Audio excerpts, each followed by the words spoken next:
ബാംഗ്ലൂർ പോകുന്ന ഈ ട്രിപ്പ് സത്യം പറഞ്ഞ one of the toughest journey ആയിരുന്നു. ഇത് സെക്കൻഡ് ടൈമാണ് ബാംഗ്ലൂരേക്ക് ഞങ്ങൾ ബസ്സിൽ പോകുന്നത്. ഈ തവണ ഒന്നും കഴിക്കാൻ പോലും ടൈം കിട്ടിയില്ല. ഒന്നും പ്രോപ്പർലി പ്ലാൻ ചെയ്യാൻ പോലും നമുക്ക് പറ്റിയില്ല. കുട്ടൻസിന് ഇന്ന് ഷിഫ്റ്റ് ഉണ്ടായിരുന്നു ടിൽ 2.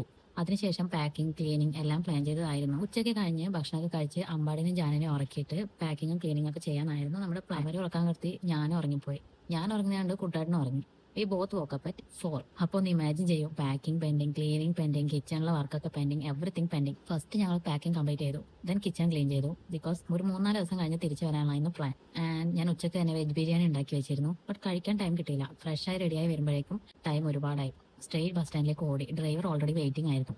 ബസ്സിൽ കയറി സെറ്റിലായി. കിഡ്സിന് ഒരു ബിസ്ക്കറ്റ് വാങ്ങി. പിന്നെ ഒരു സ്റ്റോപ്പ് കിട്ടിയപ്പോൾ കുട്ടേട്ടൻ ഇറങ്ങി പഴംപൊരി വാങ്ങി. ബട്ട് അതുപോലെ നന്നായിരുന്നില്ല. I was so hungry like hell. Next ഒരു സ്റ്റോപ്പ് പയ്യന്നൂർ ഞങ്ങൾക്ക് തന്നു. സോ അവിടെ പോയി ഒരു 2 ബർഗറും ക്രീം ബണ്ണും വാങ്ങി. Finally something. First time in my life ഞാൻ ട്രാവൽ ചെയ്യുന്ന സമയത്ത് വോമിറ്റ് ചെയ്തു. അസിഡിറ്റി കൊണ്ട് ഭക്ഷണം മര്യാദ കഴിക്കാത്തതിന്റെ ഒരുപാട് ബുദ്ധിമുട്ടുകൾ ഉണ്ടായിരുന്നു. ദാറ്റ് മൊമെന്റ് ഈ ജേർണി ശരിക്കും എനിക്ക് ട്രബിൾ ആയി തോന്നി. ഫ്രണ്ട്സും ടയർഡായി, കിഡ്സും ടയർഡായി. ഫൈനലി എല്ലാവരും ഉറങ്ങി.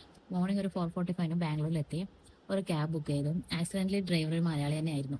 നമ്മൾ ഫ്ലാറ്റിലെത്തി. We were dead tired. So ഞാനൊരു 11 മണി വരെയൊക്കെ ഉറങ്ങി. കുട്ടൻസിന് ഷിഫ്റ്റ് ഉണ്ടായിരുന്നു. സോ ഡയറക്റ്റ് ജോലിയിലേക്ക് കയറി. This day was too tough but still സംഭവം നമ്മളിത് എങ്ങനെയൊക്കെയോ മാനേജ് ചെയ്തു.